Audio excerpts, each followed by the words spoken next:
Halo, Assalamualaikum warahmatullahi wabarakatuh. Selamat malam teman-teman foodpreneur dimanapun kalian berada.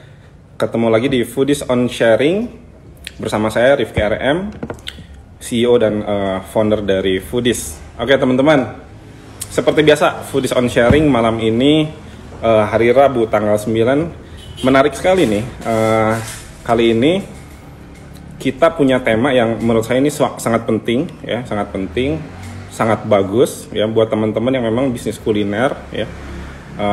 Dan sekarang kan waktunya memang sudah hampir beres mungkin ya, yang namanya COVID, semoga aja beres ya kan. Yang saya lihat restoran-restoran udah pada buka lagi, nah makanya tantangan operasional itu bakal teman-teman hadapi lagi gitu teman-teman. Jadi malam ini saya akan mengundang Bapak Ronald Sipahutar nih ya. Beliau adalah head of operationnya Warung Abnormal dan Bakso Bujangan. Ya, jadi saya penasaran nih, saya pengen tahu gimana sih Warung Abnormal dan Bakso Bujangan menghadapi bisnisnya ya during crisis selama 3 bulan kemarin. Apa yang terjadi khususnya di dalam operasional. Dan saya juga nanti akan banyak tanya tentang apa sih divisi operasional, fungsinya, apa yang mereka kerjakan, ya, apa sih goals mereka dan lain-lain, bagaimana caranya membangun sistem dan mengelola karyawan yang cukup banyak ya. Nah kita coba, nah teman-teman malam ini Foodies akan mengundang Pak Ronald melalui akun Warung Abnormal. Oke teman-teman ya, ini bakal keren banget, jadi pantengin terus selama 1 jam ke depan. Saya coba undang langsung ya. Oke teman-teman, sorry banget nanti di saat kita ngobrol komennya akan kita matikan ya teman-teman ya. Jadi teman-teman kalau ada yang mau nanya langsung aja di fitur Q&A, nanti saya bakal ajukan ke Pak Ronald. Oke, siap. Semoga udah masuk nih. Saya coba dulu ya, sorry. Teman-teman, Foodies bakal launching 2 produk lagi ya, produk baru kita. Yang satu udah launching sih tadi siang. Nanti ada 1 produk lagi yang sangat menarik. Pantengin aja Instagram Foodies ya. Masih rahasia. Keren banget. Tema-temanya keren banget buat kita belajar. Nah ini, oke. Jadi kita akan live dengan akunnya Warung Abnormal. Oke, udah tersambung. Jadi judulnya malam ini Operational Strategy in New Normal. Keren kan? Ya. Halo Pak Ronald. Halo Mas Rifki. Halo Pak Ronald, apa kabar Pak Ronald? Baik, selamat malam juga buat teman-teman foodpreneur, kemudian bro and sis Abnormal yang lagi lihat. Selamat malam, semoga sehat terus kita semua. Oke, siap.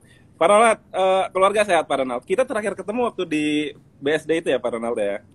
Iya, yang ketemu sambil makan mie kalau nggak salah tuh barengan. Nah, sekarang kita ketemu di IG Live. Thank you banget Pak Ronald sudah mau diajak sharing nih di acara Foodies on Sharing IG Live. Kita rutin Pak Ronald setiap hari ya, dari mungkin ada 1,5 bulan yang lalu. Gitu teman-teman foodpreneur. Jadi 1 jam ke depan saya bakal ngegali nih ilmu-ilmunya Pak Ronald ya di bidang kuliner. Kita tanya apa aja sedetail mungkin. Siap ya Pak Ronald ya? Siap. Ini saya pertama kalinya IG live nih, jadi dimaklumin kalau rada ada gugup, tegang-tegang gitu. Oh, siap. Nanti berarti sering-sering sama Foodies Pak Ronald.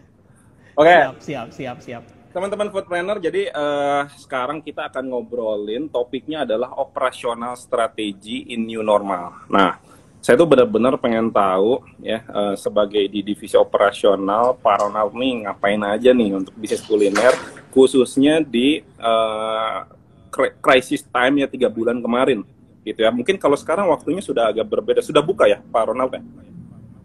Beberapa lokasi seperti Bandung, kemudian Jakarta, Bekasi sudah mulai open dine-in. Walaupun tentu dengan dibukanya dine-in bukan berarti kita bisa bebas begitu aja ya. Yeah. Jadi justru tanggung jawabnya kita atas kesehatan malah jadi semakin kuat dan harus semakin keras lagi dalam proses menjaganya sih.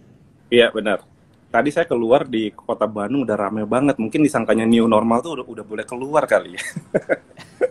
Oke, Pak Ronald, sebelumnya Saya kemana-mana itu ada sanitizer sama masker. Salah satu yang wajib harus dibawa, oh ya termasuk itu kalau wajib. datang ke abnormal. Ya itu wajib Ya, banget. Pak Ronald, silakan Pak Ronald diperkenalkan diri dulu. Pak Ronald sekarang kesibukannya apa kepada teman-teman foodpreneur foodies? oke. Selamat malam kembali ke teman-teman Foodpreneur. Saya Ronald Sipahutar. Saya Head of Operation dari Cita Rasa Prima Indonesia Berjaya yang punya brand Abnormal sama bakso bujangan, mungkin cukup familiar ya, sering nongkrong mungkin beberapa dari teman-teman. Uh, saya bawahin divisi operation, di dalamnya itu ada store operation yang tempat kita duduk sehari-hari, kemudian ada juga standar quality dan control, ini yang bertanggung jawab atas mulai dari store standar, SOP, kualitas atas makanan, kemudian complaint handling ada di dalamnya. Dan kita juga di operation division juga ada business development yang melakukan akuisisi store, dan kita juga ada yang namanya new sales revenue stream ya, yang bikin buat another revenue buat store operation sendiri, plus sama investor relation dan partner management. Jadi karena bisnisnya Abnormal sendiri tidak terbatas semua store yang diinvest sama PT CRP sendiri, juga ada yang di franchise. Jadi kita punya satu divisi departemen penting namanya investor relation dan partner management. Secara umum itu operation kalau di Abnormal sendiri. Oh oke, jadi bukan cukup luas, itu luas banget ya Pak Ronald cakupannya ya.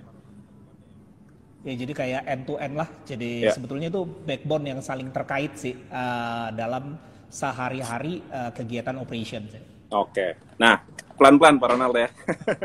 Jadi kan gini, Siap. banyak istilah CEO itu chief everything officer ya Pak Ronald ya. Jadi business owner yang ngerjain semua gitu. Banyak juga yang belum mengerti apa sih goals-nya marketing, goals-nya operasional dan lain-lain. Boleh diceritakan lebih lengkap ruang lingkupnya sedalam apa? Tadi kan mungkin cuma poin-poinnya aja. Fokusnya divisi operasional khususnya di warung Abnormal itu seperti apa, Pak Ronald? Jadi secara umum kita kenal Pameo dengan bilang bahwa marketing bawa orang datang, operation yang bikin mereka balik lagi.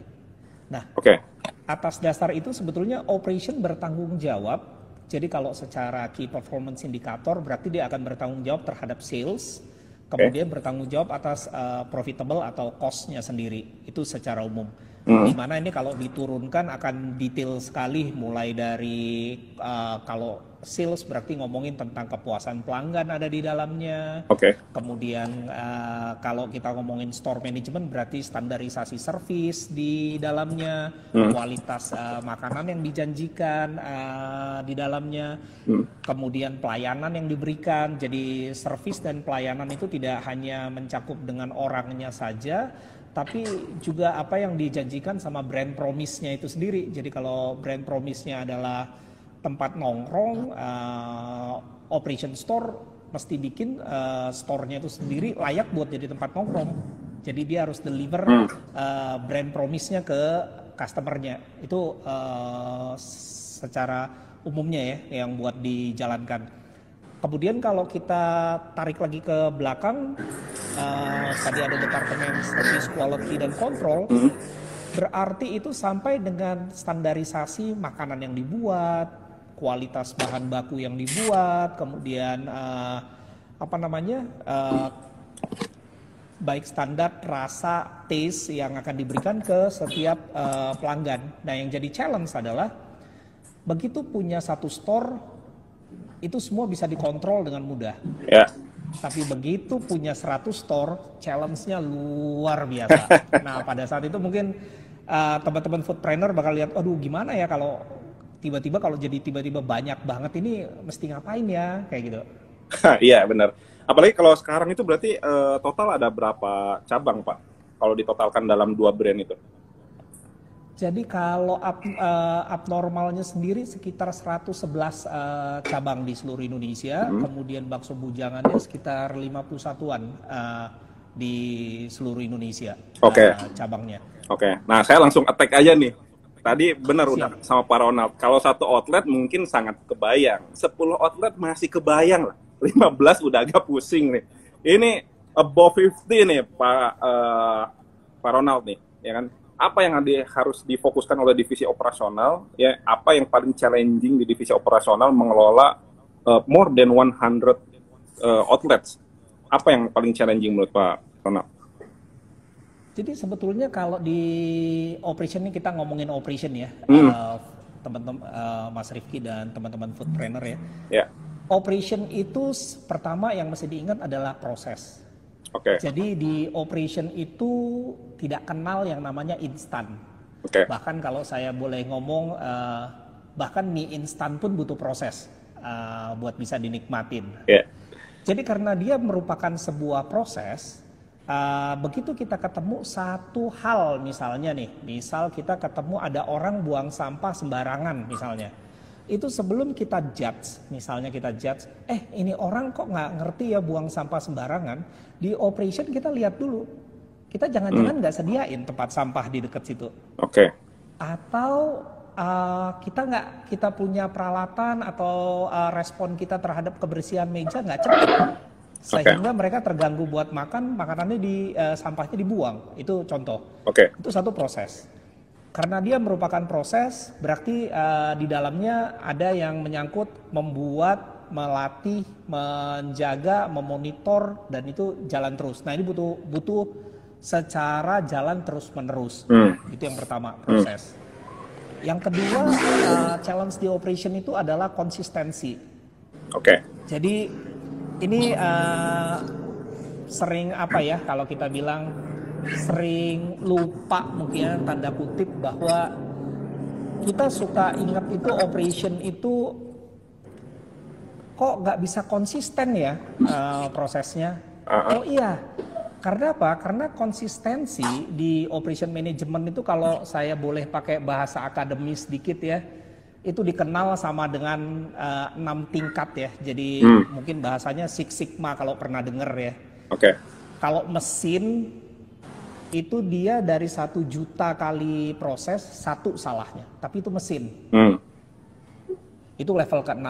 Level terbawah itu dari 10 kali dibikin proses 1 kali salah. Itu sigma pertama.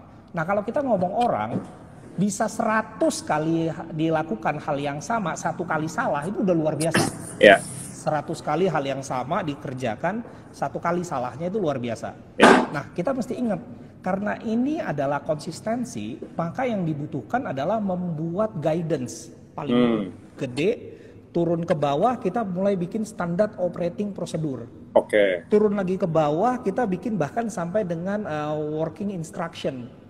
Atau mungkin kalau di restoran kita bikin tata cara masak, cara menyiapkan menu ini into detail prosesnya. Jadi kita kenal yang namanya proses, kita kenal yang namanya konsistensi. Kemudian satu lagi di operation yang mesti diingat kalau teman-teman foodpreneur mulai masuk mengebangun sistem adalah jangan lupa untuk prepare yang namanya delegation, delegasi. Kenapa? Sebuah sistem operating prosedur tidak akan berjalan maksimal kalau orang-orang yang menjalankannya nggak punya wewenang untuk melakukan prosesnya. Jadi contoh misalnya begitu ada isu A, ternyata dia harus lakukan approval sampai dengan A, B, C, D, E. Prosesnya nggak jalan nih. Modelnya begitu ada trouble, dia nggak bisa bikin keputusan. Nah itu prosesnya jadi challenging.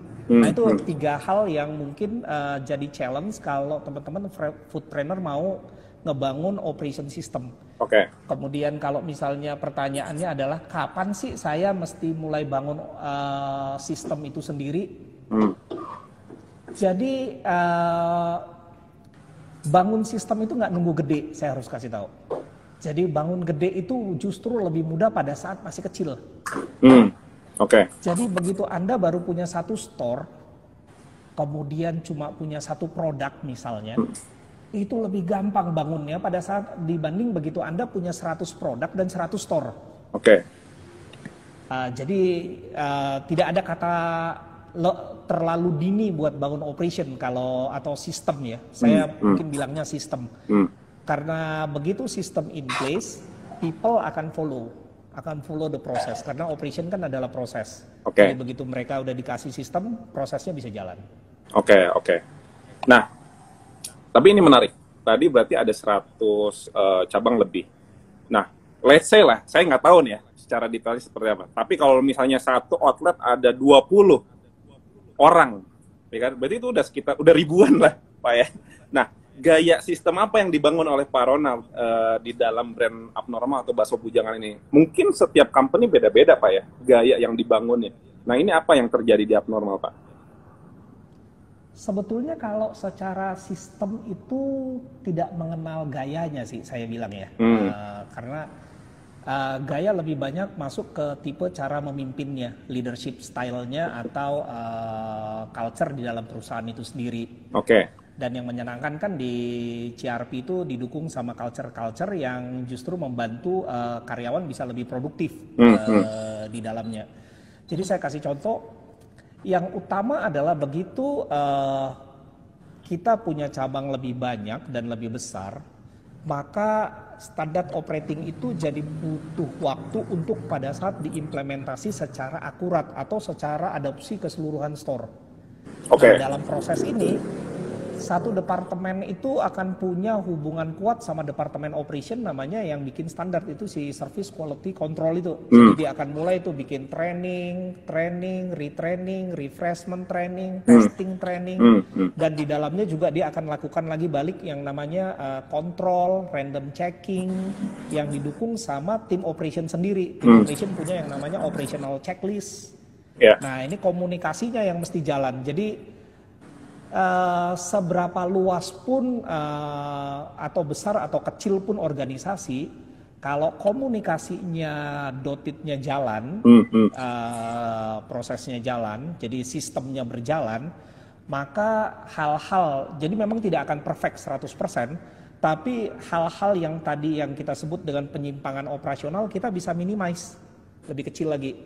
Dan pada saat kita ketemu ada satu hal yang kelewat, satu hal yang tidak sesuai, kita bisa dengan cepat itu kembalikan ke tempatnya lagi, karena tim-tim yang tadi itu udah kita punyain sistemnya, minimum guidance, udah tahu koridornya.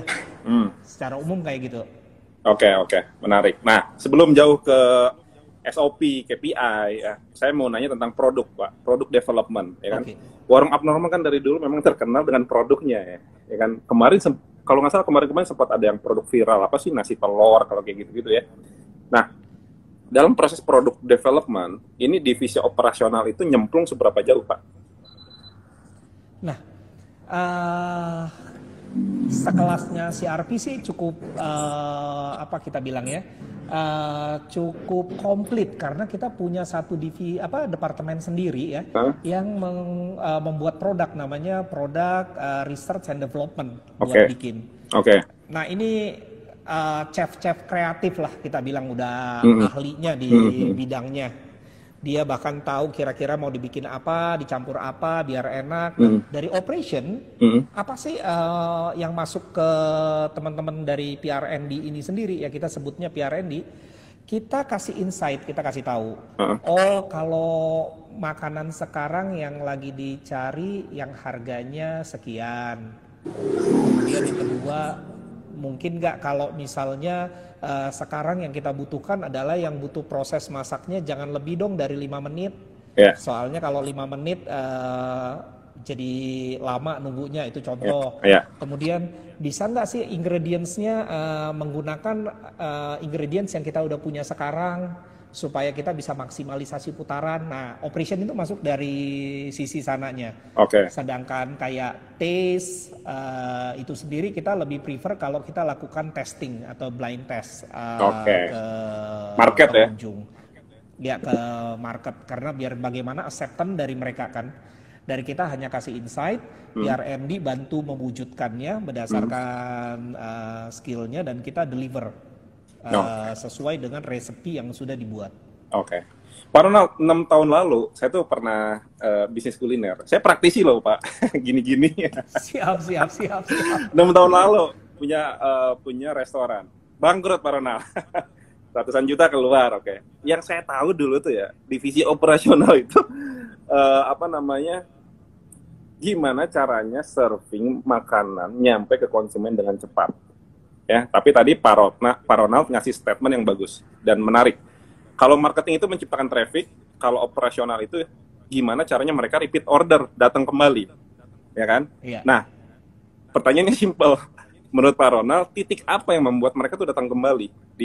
Selain produk ya, mungkin kalau Biskul tuh produk ya, tapi di operasional apa tuh titiknya?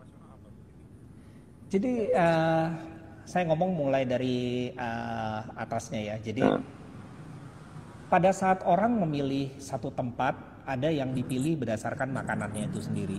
Iya. Ada yang dipilih berdasarkan promise-nya. Dalam hal ini yang kita sebut tadi, yang saya sebut dengan brand promise-nya. Iya. Kalau abnormal itu sendiri dikenal sebagai promise, sebagai tempat nongkrong, ada wifi, colokannya ada, makanannya kekinian. Nah, operation team tugasnya adalah mendeliver that kind of promise. Jadi kita harus pastiin tuh, jangan sampai store kita begitu datang nggak kelihatan kayak tempat nongkrong. Jangan sampai colokannya nggak bisa dipakai. Jangan sampai wifi-nya kok nggak jalan prosesnya. Kalau promise-nya kita nggak bisa deliver secara maksimal, maka kondisi berikutnya nggak bisa muncul tuh repeat ordernya. Biasanya mulai masuk deh komplain feedback. Nah, kalau komplain feedback ini saya cuma kasih saran ke teman-teman foodpreneur, jangan alergi. Selama orang masih komplain, semarah apapun, tandanya masih sayang. Posisinya. Mungkin sudah marah sekali, mungkin sudah gebrak meja, mungkin sudah nunjuk-nunjuk muka, tapi selama masih marah, masih di depan kita, masih ngomong sama kita masih punya chance buat perbaikin. Yang susah itu diem, pulang, dan nggak datang lagi. Udah deh, nggak tahu mau benerinnya yang mana, nggak ngerti tuh. Ada posisinya kayak gitu. Dan banyak yang nggak gitu loh. Iya, itu yang makanya kita takutkan. Makanya kalau kita di tim operation itu kita bisa bilang bahwa kalau ada komplain, ya udah kita embrace deh komplainnya, kita review. Kita review bareng karena ini proses. Sebagaimana tadi saya sampaikan, ini proses. Jadi dia nggak akan instan berubah, tapi kita checking proses mana yang kita miss, proses mana yang kita belum capture. Kan bisa jadi kita belum capture itu proses ke sistemnya kita. Sehingga terjadilah promise yang tidak tersampaikan posisinya. Nah, posisi kayak gitu di internal kita harus perbaikin. Kita harus retraining. Modelnya seperti itu. Pak Ronald, correct me if I'm wrong ya. Mungkin divisi operasional yang karyawannya paling banyak, bener nggak? Timnya paling banyak? Ya, sebetulnya tergantung bisnisnya ya. Tapi kalau restoran, yes. Kalau restoran yes kan? Sampai ke OB itu operasional ya? Nah itu dia. Jadi ada operation, kalau di saya itu namanya store operation jadi hitungannya. Store operation hitungannya adalah semua yang ada di store dan termasuk support yang buat ke store. Direct support yang tadi. Sedangkan operation yang ada di office yang non-store itu tidak termasuk dalam divisi di operation itu sendiri. Kalau di restoran ya, di store operation ya. Beda lagi misalnya kalau dia adalah kayak banking, misalnya banking operation ya. Bisa jadi dalam satu bank cabang itu OB-nya juga di bawah branch manager posisinya. Sehingga si OB itu adalah bagian dari operation department. Ngerti. Nah, Pak Ronald, 3 bulan yang lalu tuh si COVID datang nih Pak Ronald. COVID tuh menyerang, negeri api menyerang kita ya Pak Ronald 3 bulan yang lalu. Nih, what happened kepada bisnis kuliner nih menurut Pak Ronald? Apa sih yang berubah nih di saat COVID ini? Bisa diteliti dan bisa di-share nggak Pak Ronald? Ya, sekitar bulan Februari itu bisnis masih bagus. Februari itu kita sendiri masih grow di Februari. 10 harinya Maret juga masih oke. Begitu masuk setengah bulan Maret, waduh langsung Ya, eh, turun signifikan. ya. Nah dari kita punya manajemen dari corporate langsung kasih guidance secara umum buat kita. Ini posisi COVID kita lihat 3 hal yang utama ya. Satu yang namanya contactless delivery, kemudian yang kedua kita ingat yang namanya hygiene, dan yang ketiga kita ngerti nih market lagi susah, kita mesti bikin sesuatu yang bikin orang kenyang posisinya. Itu kenapa kalau kita lihat itu promise yang kita kita janjikan ke kita punya audience ya, ke kita punya market. Nah itu kenapa di baik materi-materi promo kita atau komunikasi kita selalu ada 3 checklist itu kalau misalnya lihat. Nah itu di operation sendiri kita turunkan dari guidance corporate yang dikasih oleh manajemen kita turunkan ke bawah. Secara operation jadi sifatnya proses ya. Jadi saya kasih tahu, kita keluarkan jadi di divisinya operation keluarkan 3 guidance utama. Satu guidance tentang contactless dan hygiene. Nah ini yang paling core sebetulnya pada masa COVID, dan kalau foodpreneur sampai sekarang saya mesti ingetin kembali biar sama-sama kita ingat, contactless sama hygiene itu adalah core. Jadi please lakukan ini secara fokus your resources ke sana. Sebagai contoh di kita kasih guidance itu mulai dari karyawan. Jadi contoh nih scope-nya karyawan saya cerita ya. Karyawan itu dari dia datang kita kasih vitamin C. Kita kemudian bikin protokol COVID ya, yang standar cuci tangan, mesti ini baju uniform nggak boleh dipakai untuk pulang. Sampai dengan kita bahkan sediakan makanan buat mereka, jadi meals. Jadi kita nggak ingin dia makan di luar, bukan untuk ngurangin potensi COVID-nya, potensialnya. Jadi kita sediakan makanan di dalam, dia makan di dalam. Posisinya itu dari karyawan.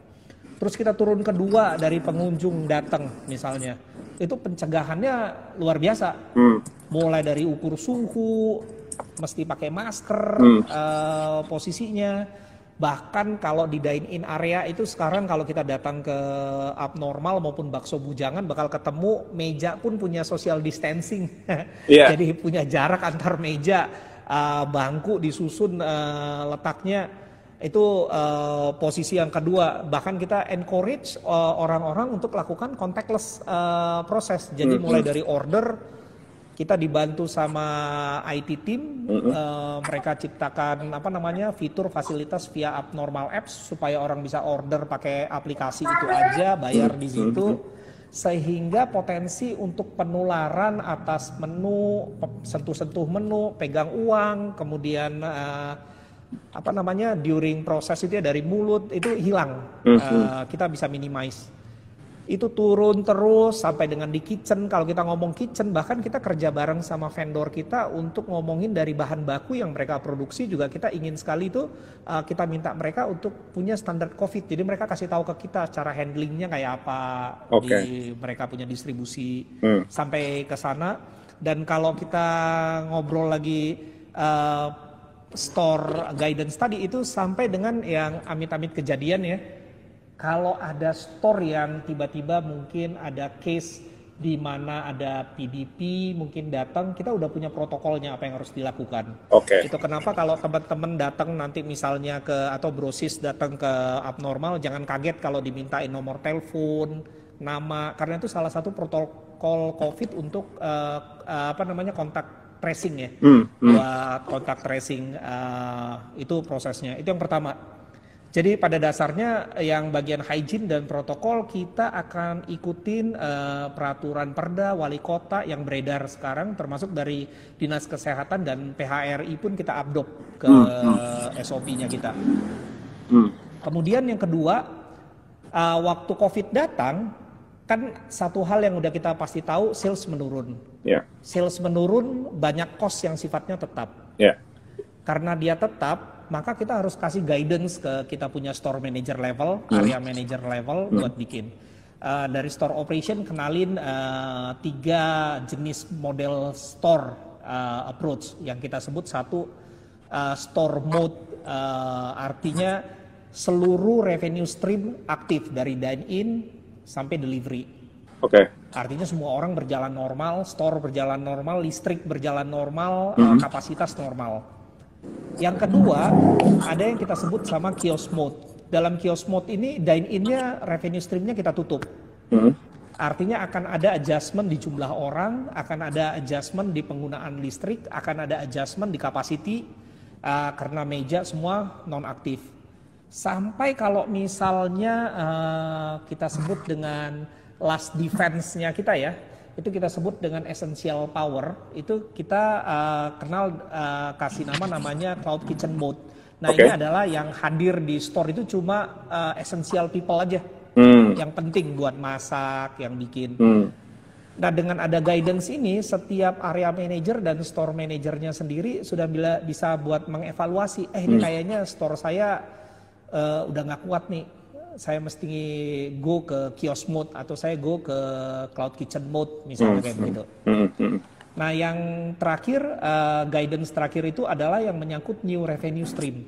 Jadi begitu COVID datang, dine-in kan kita tutup, plak, peraturan pemerintah melarang dine-in, dan mulai kekhawatiran baru keluar kan, gimana ya mau belanja, gimana ya mau makan. Nah kita kasih guidance tuh atas 3 revenue stream yang menurut kita secara umum mereka bisa pakai. Jadi yang pertama kita kasih tahu, kita keluarin yang namanya direct delivery. Jadi kita kenalkan orang pesan pakai WhatsApp deh, kayak gitu. Paling nggak di trading area sekitar bisa pada pesan. Toko-toko, kantor yang dekat bisa pesan. Itu yang pertama. Yang kedua, kalau ada orang lewat supaya bisa makan gimana? Kita kasih guidance untuk bikin drive-thru deh. Jadi di depan store kita bikinin booth, menu apa yang bisa dibawa buat jalan. Nah yang ketiga kita yang attack, namanya canvassing. Jadi kita kasih guidance di mana bahkan tim kita akan datang ke titik keramaian dengan membawa makanan-makanan atau produk yang cocok buat dijual di tempat itu. Jadi during the COVID, begitu dia muncul, 3 guidance ini kita perkenalkan, kita keluarkan. Nah guidance itu kan sifatnya general. Karena sifatnya general, begitu ada yang sudah mulai kritikal dan spesifik dan harus konsisten, kita mulai turunin sampai ke level SOP. Kita kecilin, kita terbitkan SOP-nya, kita bikin trainingnya, kita bikin checklist-nya, bahkan kita lakukan testingnya. Jadi orang di training, kemudian ada refreshment, kemudian ada post test, ngerti apa enggak prosesnya. Itu secara umum yang tim divisi operasi lakukan pada saat COVID masuklah menyerang. Jadi kayak sekarang begitu dine-in open, store sendiri udah punya guidance. Jadi mereka udah nggak kaget, ngapain ya kalau dine-in-nya open ya gitu. Oh iya sudah ada guidance-nya, meja harus berapa jaraknya, bangku yang boleh ada berapa. Tinggal dilihat di perdanya. Ada yang 50% capacity, ada yang 30% capacity. Tinggal lihat itu sih. Tergantung daerah ya, Pak Ronald. Iya benar. Oke. Jadi si negara api menyerang memang sudah prepare, dan ini tadi gokil banget sih, sampai karyawan dikasih vitamin C ya. Kebanyakan kalau restoran lain yang saya tahu sih ya, yang laporan ke saya, itu memang mereka preparation-nya ya sebatas masker, pelindung wajah, ya sanitizer dan lain-lain. Ini sampai ke obat ya, sampai preparation sebelum bekerjanya itu dipenuhi dahulu. Nah, tapi kan gini Pak Ronald, abnormal ini kan mungkin, nggak tahu ya, correct me if I'm wrong, tapi menurut saya itu marketnya adalah millennials. Ya, saya itu millennials. Marketnya millennials, ya kan?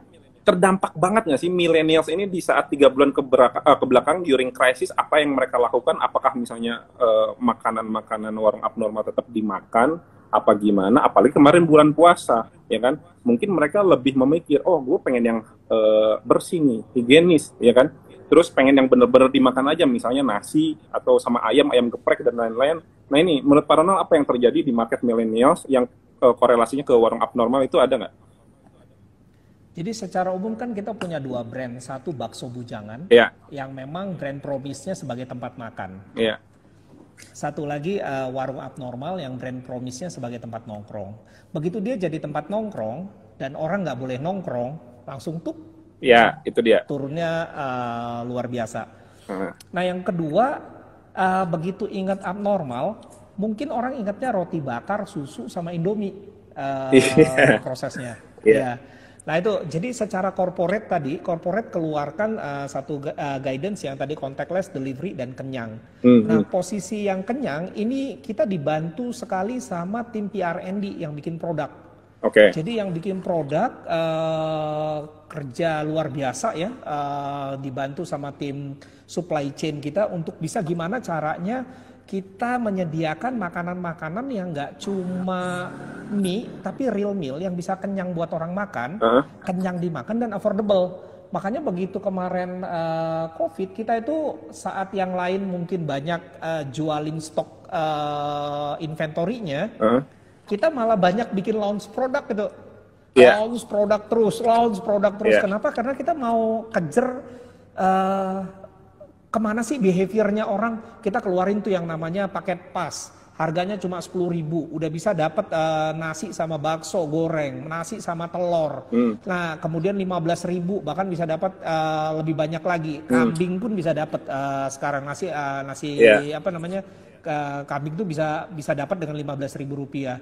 Bahkan kita kenalkan juga minuman yang murah tapi tetap kualitasnya. Kita jadi bulan Mei kemarin tuh kita punya satu rising star produk namanya Cokorico. Mungkin kalau nanti Brosis atau Foodpreneur coba mampir ke Abnormal bisa pesan. 5.000 rupiah aja harganya. Kita satu bulan itu kita jual lebih dari 13.000 cup. Wow, Cokorico saya tahu Pak, saya pernah pesan itu. Ya itu very very hot items, bahkan paket pas itu sendiri jadi apa namanya kita bilang ya, kalau ada yang punya donasi, ada yang punya mau bikin donasi dan bikin apa namanya kegiatan, mereka bisa lihat kalau saya mau kasih donasi udah deh pesen di Abnormal aja atau di Bakso Bujangan karena menunya bukan menu pas-pasan malah menu banyak. Kenapa itu bisa dilakukan? Karena sebetulnya secara proses kita punya corporate udah kasih guidance. Ini ya kenyang. Sehingga setiap departemen itu berpikir gimana caranya bisa bikin orang kenyang dengan kemampuan keuangan segini. Operation kasih tahu, dari berdasarkan jualan seminggu, jangan jual deh barang-barang yang di atas 20.000.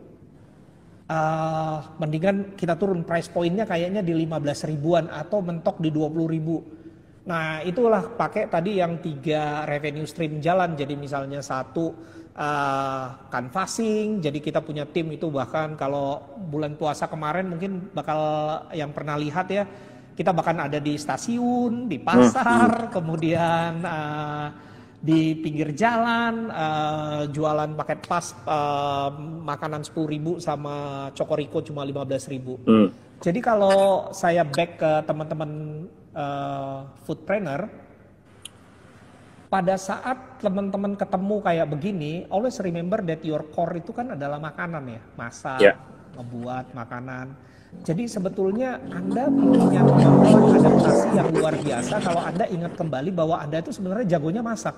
Jadi kayak misalnya Anda bisa bikin salad begitu prosesnya, dan pada saat ekonomi lagi turun, mungkin makan salad itu jadi mewah mungkin ya.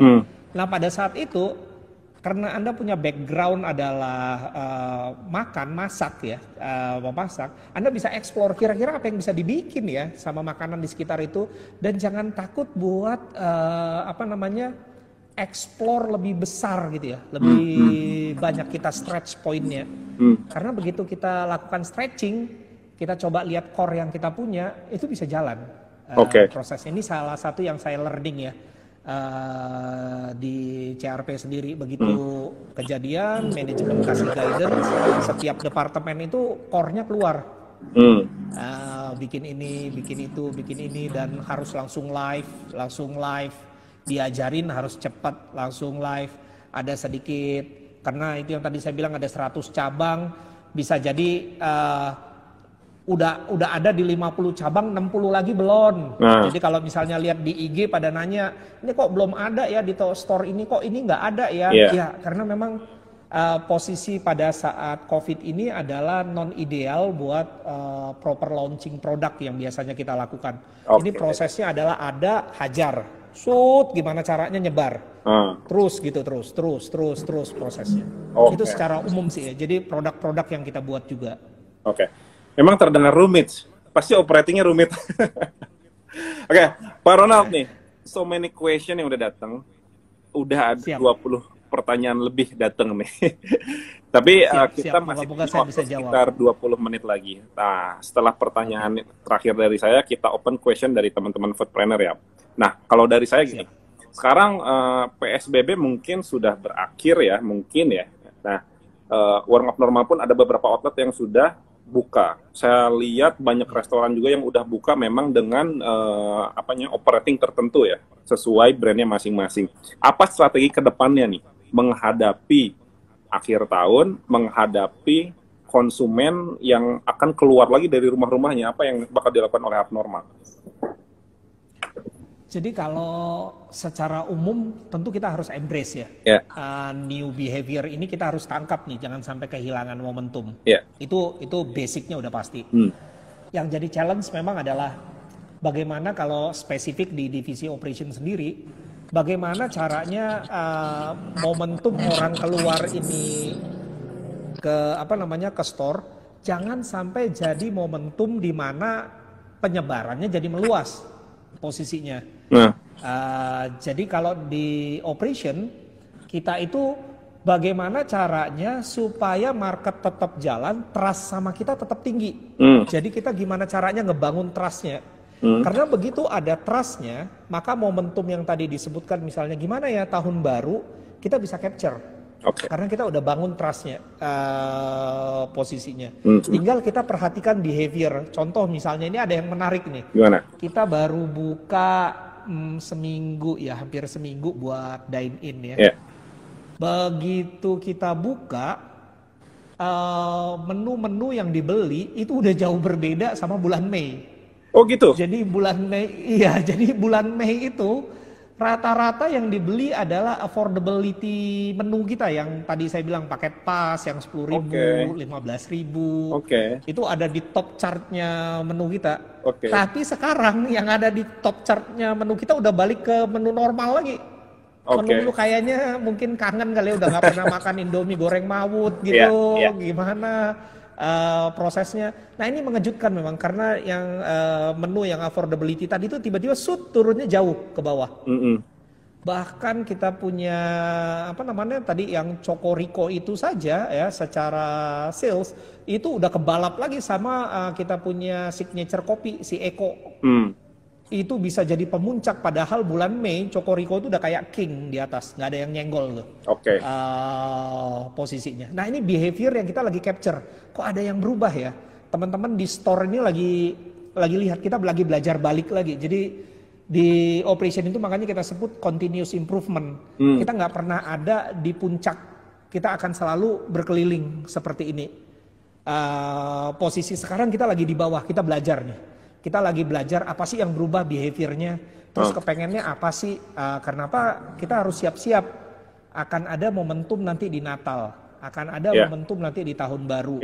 Nah kita harus prepare store kita, produk kita, approach-nya kita untuk masa itu. Nah operation belajar banyak soal itu saat ini.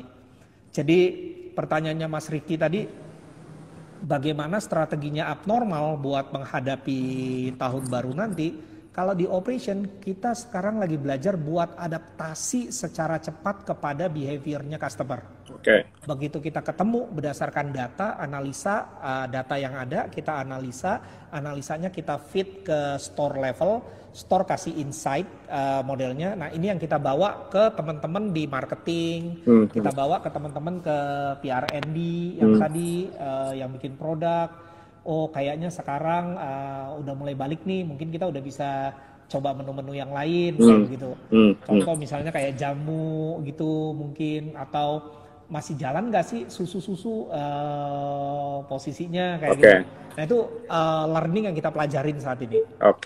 Menarik ya. Jadi orang di rumah makannya produk tertentu, di saat dia datang ke tempat dine in, changingnya sangat cepat sekali ya, berarti tadi diceritain. Oke, Iya, Pak luar Ronald, biasa. ini ada Siap. pertanyaan nih dari lupa saya tadi dari siapa. Bentar, sorry aku lihat dulu. Oke, dari Nasgor Umjek. Pak Siap. Ronald, gimana manajemen inventory di saat COVID nih? Ya kan, mungkin kan kuantitinya berkurang, ya. Apakah SKU-nya yang banyak banget ini diapain nih? Manajemen inventory seperti apa, Pak Ronald? Sebetulnya yang paling jago ini ngomong saya punya partner ini sebetulnya, Hmm, bosnya supply chain. oke. Tapi karena interaksi sama beliau cukup banyak, moga-moga saya nggak salah ngejelasin.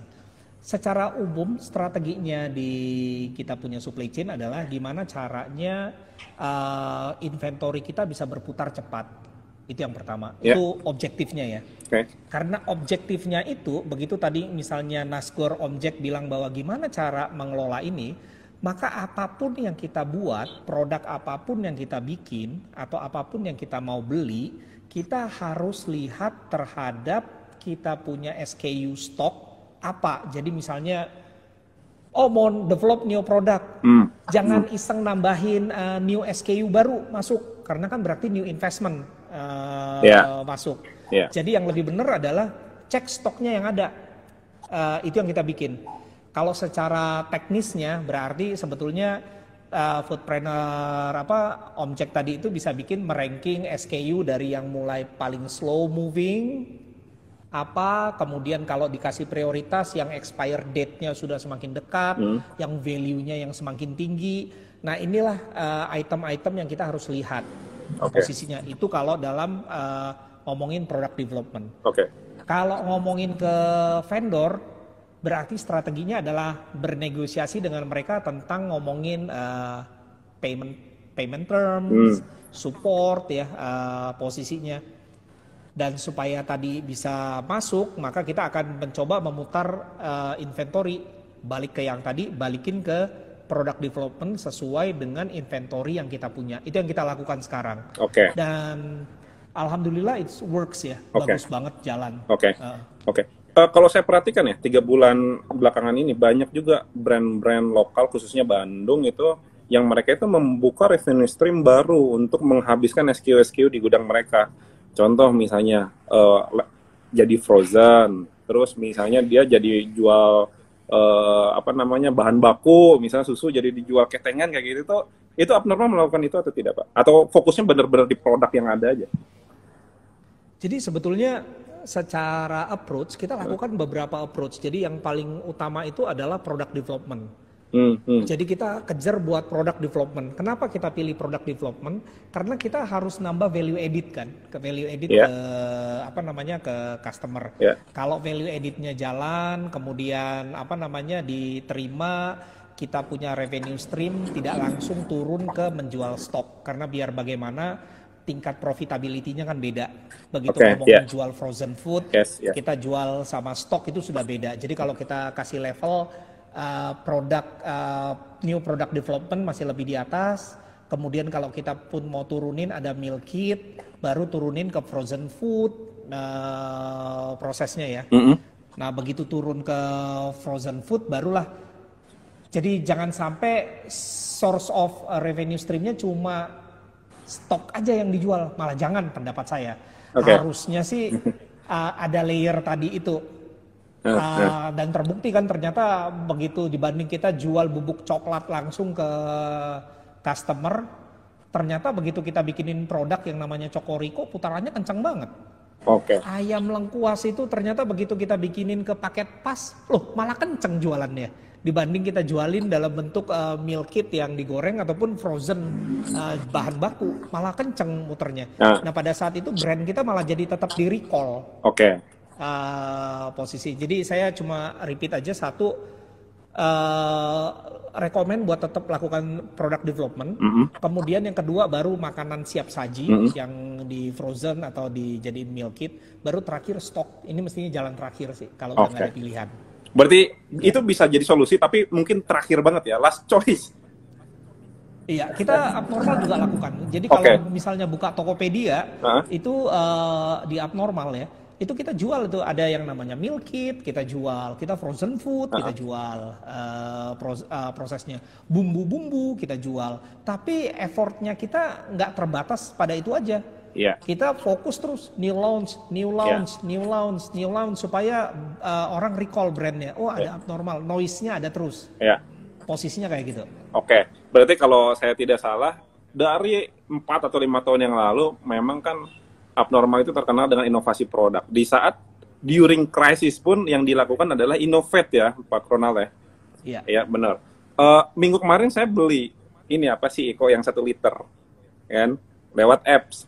Langsung datang ke rumah saya, dianterin, dianterin. Siap, terima kasih Gokil banyak. Nih, ya kan? Berarti itu salah satu inovasi juga. Nih, ada next question nih Pak Ronald. Ini dari Irza_Baja. Oke. Divisi marketing dan divisi operasional itu biasanya tumpang tindih. Nah, gimana cara mengatasinya katanya Pak Ronald? Tapi nggak tahu nih ya, tumpang tindih itu maksudnya apa ya? Mungkin bisa dijelaskan sama Pak Ronald. Jadi biasanya sih itu beririsan antara marketing sama operation itu beririsannya pada saat bikin promotion biasanya. Jadi sales promotion tuh mereka irisan banget. Sometimes itu operation pengen jualan, apalagi kalau target udah mulai nggak nyampe gitu ya, udah mulai mikir nih gimana caranya bisa jualan banyak ya. Saat kayak gitu tuh seakan-akan gitu tuh kita pengen jadi punya departemen marketing sendiri gitu, jualan, bikin promosi prosesnya. Tapi itu salah, itu yang saya bilang di operation proses itu nggak boleh kejadian. Jadi nggak bener kalau misalnya malah orang operation itu sendiri yang jadi marketingnya, itu nggak boleh. Karena apa?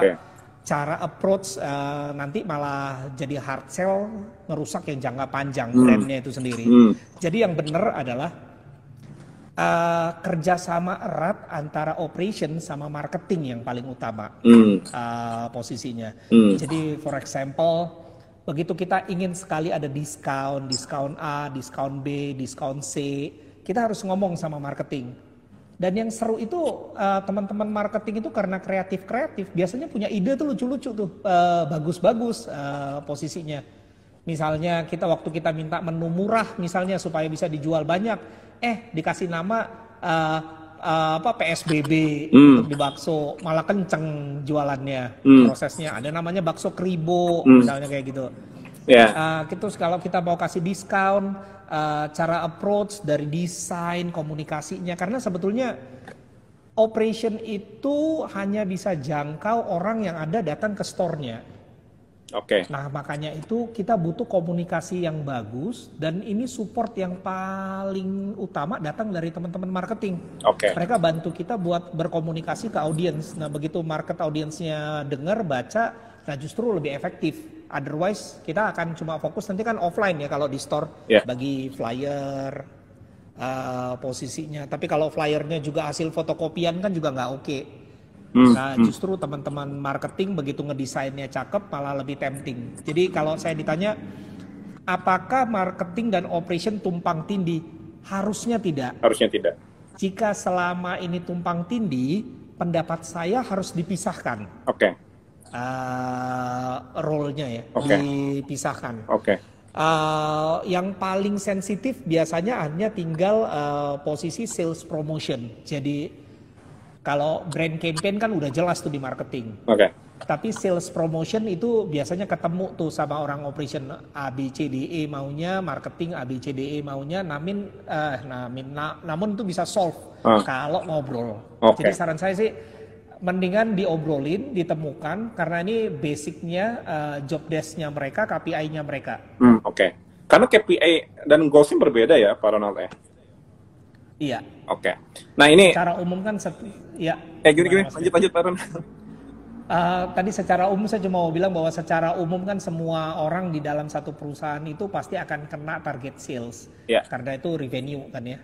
Tinggal bobotnya berapa di tiap departemen. Di operation biasanya paling gede posisinya. Jadi dengan goals yang sama, harusnya sih KPI itu karena kita sebut shared KPI, maka harusnya sih ketemu kalau ngobrol. Yang susah tuh kalau nggak ada shared KPI, setiap orang punya KPI yang nggak nyenggol satu sama lain. Pak Ronald, saya ada pertanyaan dari saya pribadi yang saya lupa nanyain ini penting justru. Siap. How to monitor SOP and KPI, Pak Ronald? ini banyak banget ditanyain sama Oke. semua business owner nih. Gimana? Apalagi abnormal nih, banyak banget SDM dan outletnya seperti apa Pak Ronald? Ya, memang kalau ngomong monitor ya, Nah, tadi kan kata-katanya adalah monitor. Ini saya harus encourage teman-teman foodpreneur untuk menjalankan sistem dibanding pakai personal approach sendiri. Jadi for example, Anda nggak boleh menjadi rules, Anda nggak boleh menjadi aturan, Anda nggak boleh jadi sistem. Anda harus bikin sistem, itu yang pertama. Oke, good. Ya. Kalau Anda bikin sistem, maka Anda bisa kontrol.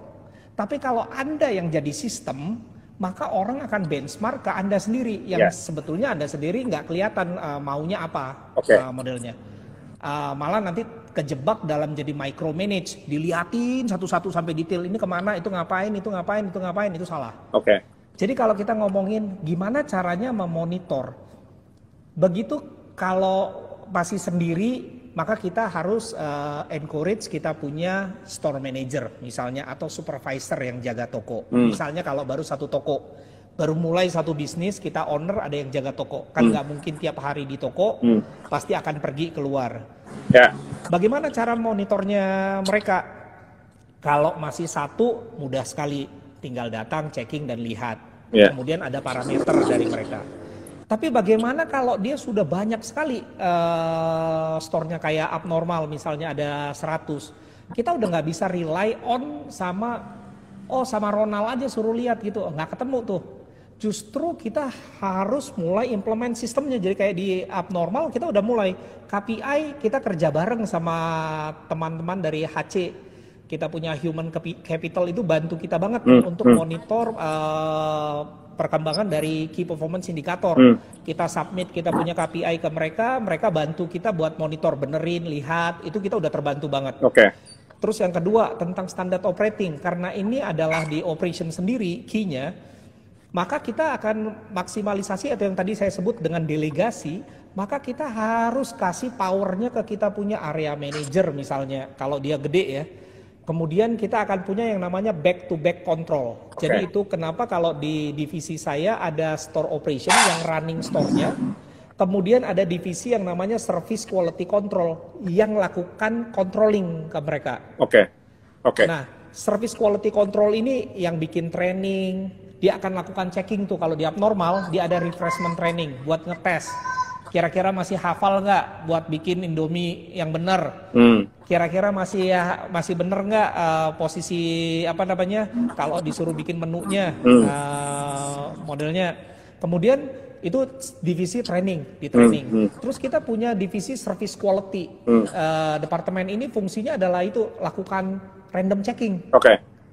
Dia lakukan checking, random checking buat lihat jalan. Berdua ini adalah counter back to back dari area manager atau store manager yang jalanin di store-nya. Jadi di store-nya itu punya checklist. Jadi kalau kita ditanya secara urutan, di store operation karena ada sistem, mereka punya checklist dari store, kemudian punya area manager checklist buat lihat. Ini counter check balance dalam satu departemen. Departemen yang kedua yang akan lakukan training buat checking, karena dari training aja tuh bisa kelihatan tuh nih orang-orang pada ngerti apa enggak. Terus yang kedua ada service quality yang dilakukan. Jadi kalau begitu kita punya departemen ini, kita bisa jalan. Yang penting adalah yang saya bilang tadi, mereka-mereka ini harus di-empower. Begitu kita nggak empower mereka, sistem nggak jalan.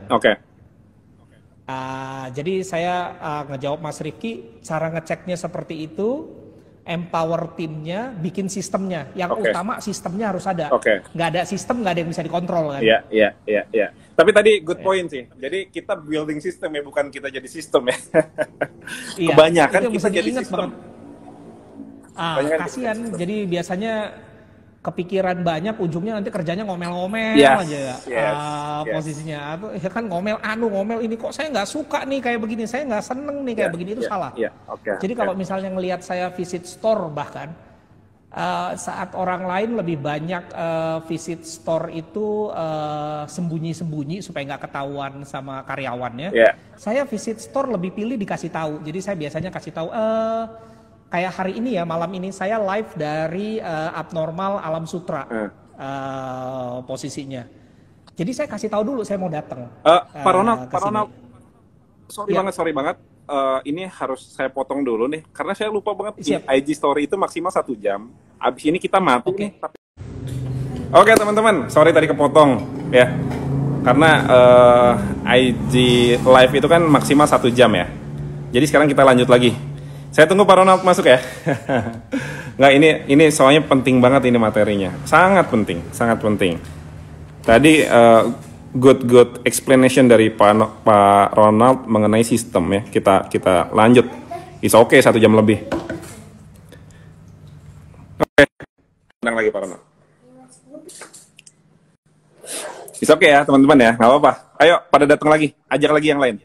Teman-teman repost ya, terus screenshot IG live ini saya dengan Pak Ronald. Silakan teman-teman posting di story-nya masing-masing. Mention foodies.id, mention warung abnormal, mention rifki.rm, mention Instagramnya Pak Ronald apa Pak Ronald? Saya Instagramnya isinya anak semua, jadi makanya malah private lah. Oh, siap. Iya, Ronald Sipahutar, cuma memang jadi nggak open IG-nya. Saya minta maaf kalau misalnya teman-teman nanti atau foodpreneur ada yang add, saya minta maaf karena isinya anak-anak semua, nggak ada sharing di dalamnya. Siap. Oke, Pak Ronald dan teman-teman foodpreneur, kita akan lanjut mungkin 3-4 pertanyaan ke depan ya. Karena menurut saya ini penting banget, jadi wajib dilanjut. Nah, teman-teman yang mau nanya ke fitur Q&A ya, karena komennya bakal saya offline lagi biar kita fokus belajar. Sebentar Pak Ronald. Oke, Pak Ronald lanjut yang tadi. Tadi tuh nyampe Siap. saya live di Alam Sutra. Lanjut. Ya. Jadi biasanya teman-teman foodpreneur itu atau retail itu rata-rata itu memilih buat datang kalau ke satu store itu sembunyi-sembunyi, kayaknya pengen nangkep nih siapa yang nggak kerja nih, misalnya kayak gitu. Justru itu salah. Saya kasih tahu tuh posisinya salah. Kenapa? Kalau mindsetnya kita berpikir bahwa timnya kita harus kita tangkap, kita akan ngebangun sistemnya salah. Justru kita harus ngebangun sistem itu berpikir dengan bagaimana caranya kita bisa empower kita punya tim. Kita gimana caranya buat bisa lindungi mereka dari fraud. Jangan sampai, jadi konsep berpikirnya jangan sampai ya tim kita kena fraud, jangan sampai ya tim kita salah. Jadi saya lebih pilih meng-announce. Begitu saya announce visitnya, mereka akan lakukan mempersiapkan store-nya yang terbaik yang mereka bikin. Nah, pada saat saya datang, saya jadi tahu level terbaik mereka segini posisinya. Nah, posisi begitu saya tahu segini, saya mulai review kira-kira apa ya yang kurang ya, yang buat bisa improve mereka. Kalau itu belum meet saya punya expectation. Oh, kayaknya begitu saya ngobrol, ini ada karyawan yang baru, mesti kurang. Oke, saya tinggal ngobrol sama head SQC-nya.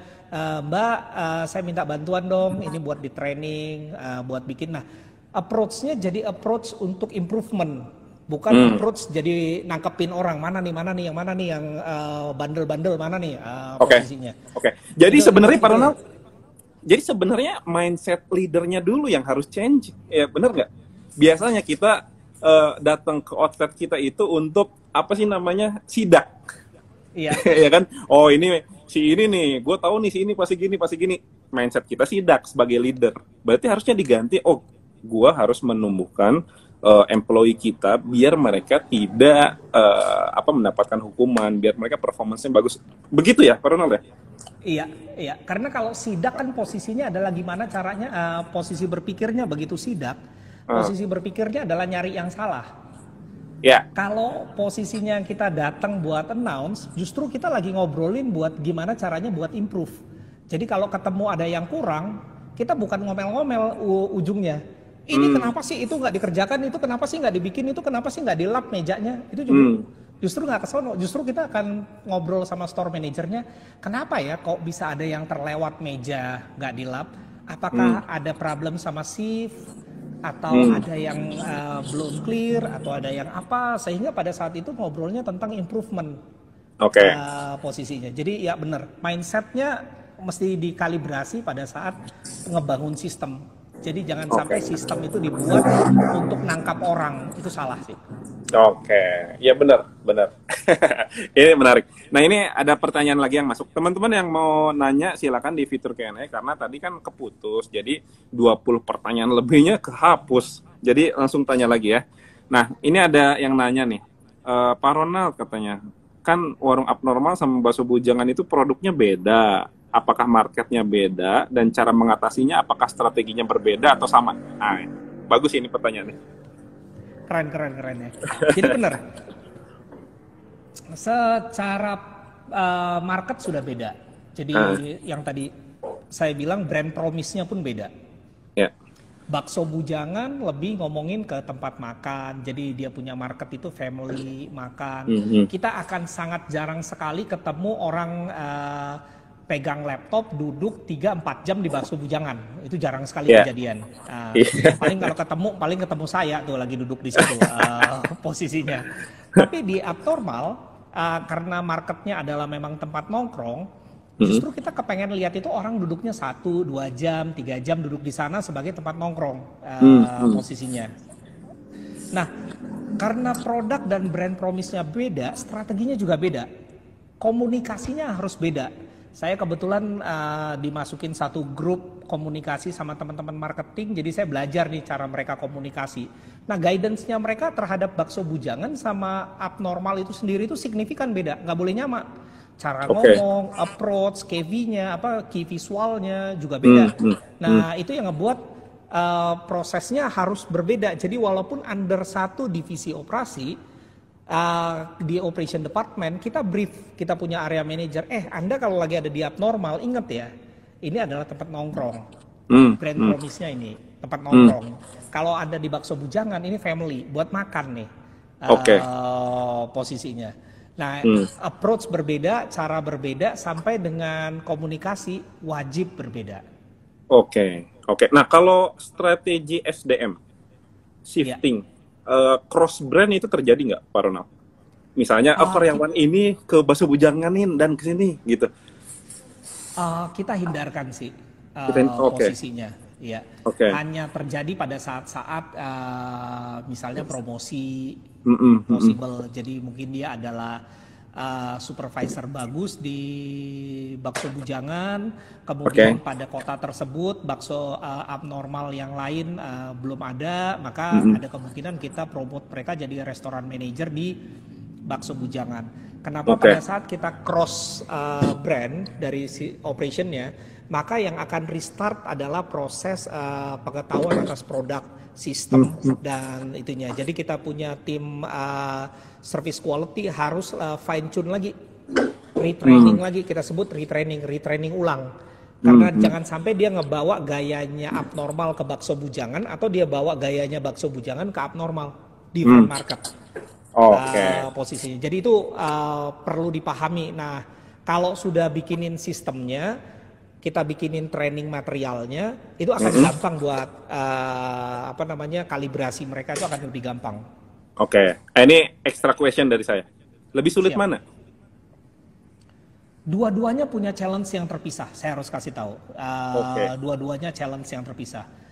Marketnya ibu-ibu sama marketnya milenial, demandnya beda, demandingnya beda, preference-nya beda, prosesnya.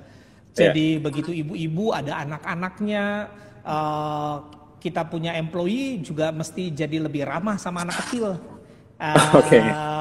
Prosesnya itu kenapa cara panggil audiensnya pun sampai ke sana ya. Jadi sampai cara panggilnya pun beda. Bro, sis misalnya, abang misalnya, mamang misalnya kalau di bakso bujangan kayak begitu. Bu posisinya.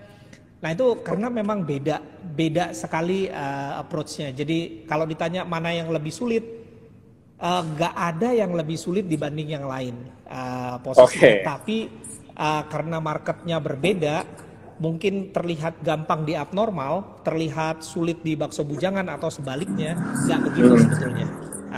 Posisinya nggak sebegitu. Jadi memang challenge-nya yang tergantung sama marketnya masing-masing. Berarti different product, different market, different problems, different solution, different challenge. Nice. Pak Ronald, tadi kita udah 1 jam, ini extra question dari saya. Siap. Dan ini sebenarnya ada nih numbuh 4 pertanyaan lagi. Cuman teman-teman sorry banget karena waktunya sudah habis, jadi saya sudah harus mengakhirkan obrolan saya dengan Pak Ronald, padahal materinya keren banget, tapi nanti kita ngobrol lagi sama Pak Ronald ya. Nanti kita coba undang lagi Pak Ronald ke depannya dengan materi yang lebih menarik. Oke, last question dari aku Pak Ronald. Nih, ke depannya ada suggest or advice apa untuk para foodpreneur di luar sana ya? Mungkin yang sekarang lagi berpikir, aduh strategi apa nih? PSBB udah beres, COVID ya mau beres, amin ya kan? Gue harus ngapain? Silakan Pak Ronald kasih advice sebanyak mungkin.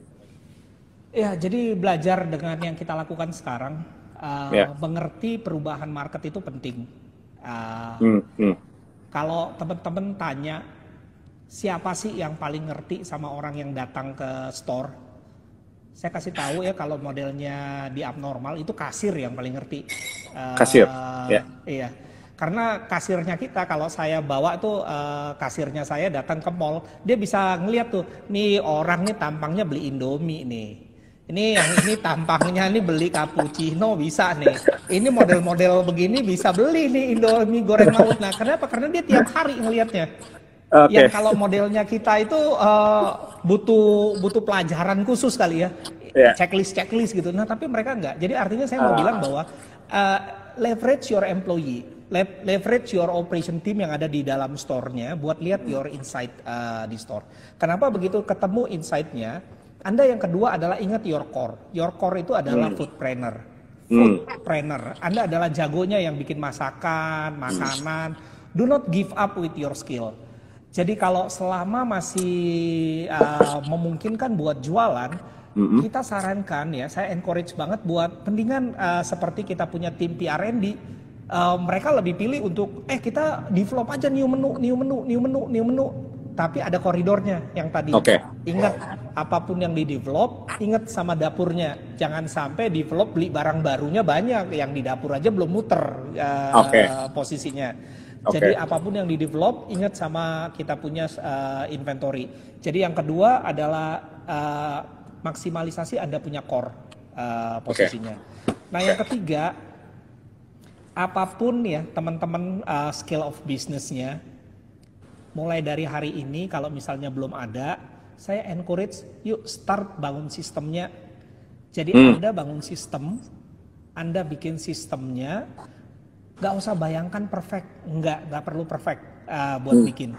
Sistem itu nggak kayak prasasti, dibikin di batu nggak boleh diedit, nggak begitu. Itu kenapa SOP itu kenal revisi 1, revisi 2, revisi 3, revisi 4. Di operation itu key dasarnya adalah continuous improvement. Jadi nggak ada tuh yang namanya kita udah di puncaknya perfecto gitu, nggak ada. Kita lingkaran, kita continuous improvement. Akan ada masanya kita di bawah lagi ulang. Jadi 3 hal ini aja sih yang saya ingatkan ke teman-teman foodpreneur dimanapun berada. Harusnya dengan posisi sekarang dine in mulai buka, PSBB mulai dilonggarkan, kita sebagai pebisnis makanan, yuk kita sama-sama ngebangun trust, kita ngebantu pemerintah buat menjaga penyebaran COVID ini melalui aset infrastruktur yang kita punya. Kita bangun trust-nya, begitu kita dapat trust-nya, your customer akan ingat sama kita terus. Posisinya kayak begitu, Mas. Keren banget. Itu tadi 3 hal penting advice dari Pak Ronald buat teman-teman foodpreneur semuanya. Ini keren banget nih, sampai IG Live yang kedua numbers nontonnya sama nih dari yang awal. Ini keren banget ya. Pak Ronald, thank you so much ya udah sharing di Foodies on Sharing IG Live ya. Semoga nanti Foodies bisa ngundang Pak Ronald lagi, kita sharing tentang bisnis kuliner lagi lebih dalam ya. Soalnya kalau operasional aja pembahasan itu masih banyak banget ini. Ini juga saya tahu belum. Ini mungkin sekian persennya doang lah, ya kan? Dan saya tahu juga Pak Ronald itu hebat di bidangnya. Jadi nanti kita insya Allah semoga bisa mengundang Pak Ronald lagi. Gitu Pak Ronald. Sama-sama belajar kok, sama-sama belajar Mas Riki. Terima kasih teman-teman foodpreneur, brosis yang nonton. Terima kasih banyak. Siap. Thank you. Salam sama keluarga. Sehat-sehat selalu. Nanti ketemu lagi. Thank you Pak Ronald. Bye. Sama-sama. Thank you. Ya. Oke teman-teman, itu materinya keren banget ya. abis bincang sama Pak Ronald, Head of Operation Warung Abnormal dan Bakso Bujangan, ya. Jadi operasional itu nggak cuma sekedar ngasih makanan ke konsumen ya teman-teman, tapi sangat banyak sekali, tapi mungkin tergantung bisnis teman-teman juga ya. Semoga 1 jam lebih ke belakang ini sangat bermanfaat buat teman-teman, bisa diimplementasi ya. Sekarang saya lihat restoran udah banyak yang buka, udah banyak yang dine in walaupun masih 50 to 70% ya. Saya harap teman-teman bisa memanfaatkan itu semua. Yuk kita bebenah lagi, kita hadapi lagi. Tahun 2020 masih ada ya. Tahun 2020 jangan set ya. Masih ada waktunya sampai bulan Desember. Boost yourself, boost your business. Thank you. Dan pantengin terus foodies.id teman-teman ya. IG live-nya tonton terus, belajar terus. Terima kasih banyak ya. Saya Rifki RM, CEO dari Foodies. Assalamualaikum warahmatullahi wabarakatuh. Bye.